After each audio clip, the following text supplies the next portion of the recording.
ایک بات کہی حضرت نے، میں عرض کر دیتا ہوں۔ محدث ابن جوزی رحمۃ اللہ علیہ ایک بزرگ کے بارے میں فرماتے ہیں، وہ کہتے ہیں کہ گھر میں کوئی کام کرانا تھا، کام ہوتے ہیں نا چھوٹے موٹے گھر میں، تو فرماتے ہیں میں مزدور لینے گیا بغداد میں، چوکوں پہ مزدور ساری عمر کا مزدور ہی ہے نا بیچارہ، امیر تو امیر تر ہوتا جا رہا ہے اور غریب غریب تر ہو رہا ہے۔ ہمارے تو پیر بھی لوگوں کو کہہ رہے ہیں فقیر ہو جاؤ، خود امیر ہوتے جاتے ہیں، خود روز بروز امیر ہو رہے ہیں، دنیا کو کہہ رہے ہیں فقیر ہو جاؤ۔ تم بھی تو تھوڑا فقر اختیار کرو نا بھائی، جو درس دے رہے ہو، الا ماشاءاللہ، سب کی بات نہیں کرتا۔ فرماتے ہیں کہ میں نا مزدور لینے گیا، بغداد کے چوک میں مزدور بیٹھے ہوتے تھے، تو میری ان مزدوروں میں سے نا ایک نوجوان بچے پہ نظر پڑی، بڑا کمزور سا وجود تھا لیکن چہرے پر عبادت کا نشان تھا، ماتھا بتاتا تھا کہ نماز کا بڑا خیال رکھتا ہے۔ میں اس کے قریب گیا، چہرے بھی بڑا کچھ بتاتے ہیں نا، چہروں میں بھی بڑی رانائی ہوتی ہے۔ فرماتے ہیں میں قریب گیا، میں نے اس کو کہا بیٹے مزدوری کرو گے؟ تو کہنے لگا مزدوروں میں بیٹھا ہوں تو حضور مزدوری کے لیے ہی تو بیٹھا ہوں۔ تو میں نے کہا کہ چلو پھر، کہنے لگا نہیں میری کچھ شرطیں۔ میں نے کہا بتاؤ؟ کہنے لگا پہلی شرط یہ ہے کہ لوگ 4 دینار دیہاڑی لیتے ہیں، میں 3 دینار لوں گا۔ میں نے کہا یار بے تو بڑی بہترین ہے، باقی بھی اس طرح کی رکھ لے۔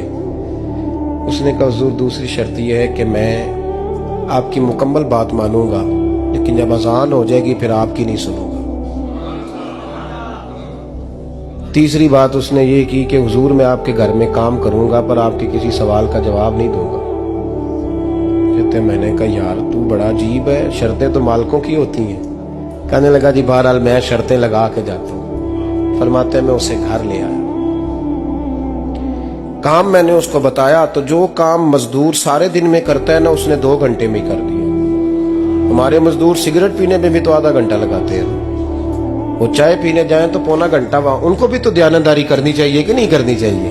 نے معاہدہ کیا ہے نا جی، تو پورا اترنا چاہیے نا۔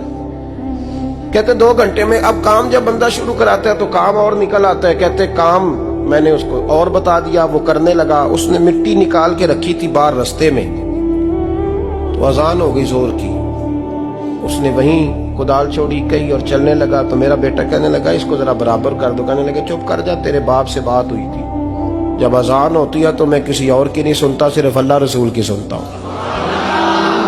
کہتے ہیں مسجد چلا گیا، نماز پڑھ کے آیا تو دوپہر کا وقت تھا۔ میری بیوی کہنے لگی اس کو کھانا کھا لے۔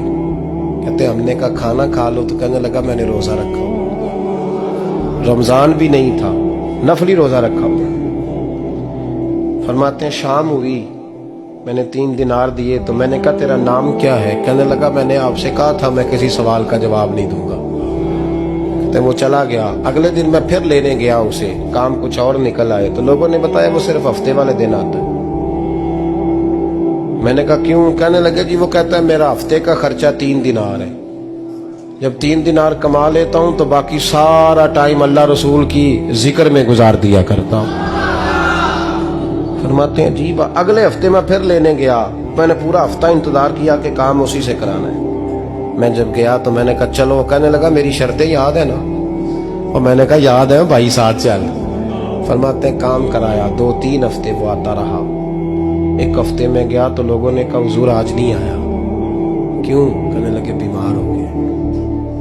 کہاں گھر ہے؟ کہنے لگے بغداد کے قبرستان کے پیچھے جو کچی آبادی ہے اس میں رہتا ہے۔ فرماتے میں گیا، دروازے پہ دستک دی تو کہنے لگا حضور آپ ہیں؟ دروازہ کھولا ہے، آ جائیے۔ فرماتے ہیں میں اندر گیا تو میں نے کہا تمہیں کیسے پتا چلا میں آیا ہوں؟ کہنے لگا حضور اللہ والے ہو، آپ نہیں آنا تھا، ورنہ امیر تو غریبوں کا پتہ لینے کوئی نہیں آتے۔ کہتے میں قریب گیا تو کہنے لگا میں آپ کا انتظار کر رہا تھا، تیز بخار ہے، تپ رہا۔ جیب سے کچھ پیسے نکالے، کہنے لگا یہ پیسے رکھ لیں۔ ایک انگوٹھی نکالی، کہنے لگا حضور آج رات کو میرا انتقال ہو جائے گا، ان پیسوں کا کفن خرید کے صبح جنازہ پڑھ کے مجھے دفن کر دینا، اور جب دفن کرو تو یہ انگوٹھی لے کے عصر کے بعد ہارون رشید کے پاس جانا، آپ اسے کہنا میں نے ملنا ہے پر وہ آپ کو ٹائم نہیں دے گا، آپ اس کو آواز دیجیے گا کہ تیری ایک امانت ہے میرے پاس، پھر وہ آپ سے ملے گا تو انگوٹھی دے دیں، پھر آپ میری طرف سے فارغ ہیں۔ حضرت فرمانے لگے تیرا نام؟ اور کہنے لگا حضور وقت تھوڑا ہے, آج رات میں نے جانا ہے, بڑی لمبی معافی مانگنی ہے رب کریم سے, اگر مناسب سمجھے تو مجھے اپنے رب سے تنہائی کرنے دیں. فرماتے ہیں میں آ گیا اور اس کی باتوں نے مجھے ساری رات سونے نہیں دیا.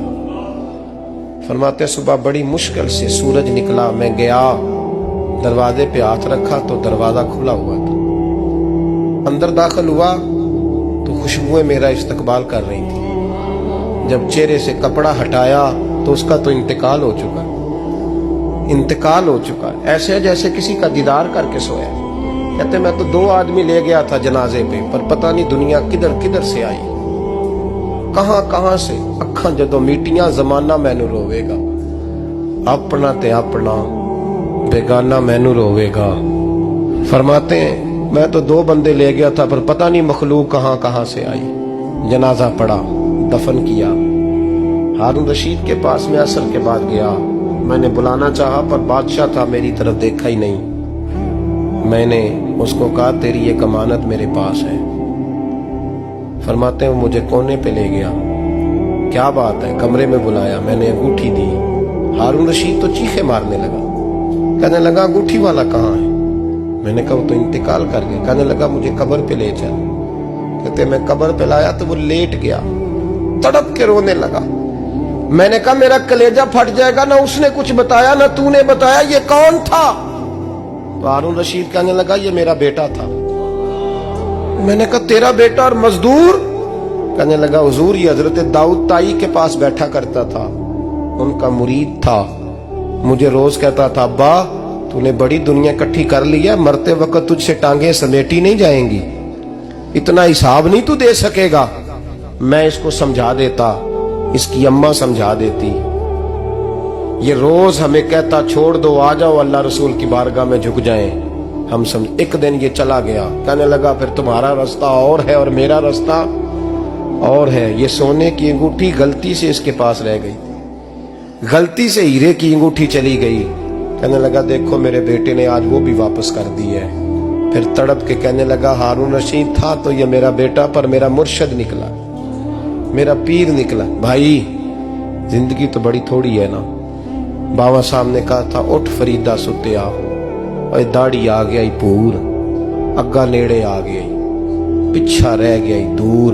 اٹھ فریدہ ستیا خلقت ویکھن جا, متے کوئی مل جائی بخشیا تے تم ہی بخشیا جا. اٹھ فریدہ ستیا جھاڑو دے مسیت, تو ستے رب جاگدا تیری ڈاڈے نال پریت. میرا رب ہمیں بھی اپنی بارگاہ میں قبول فرمائے.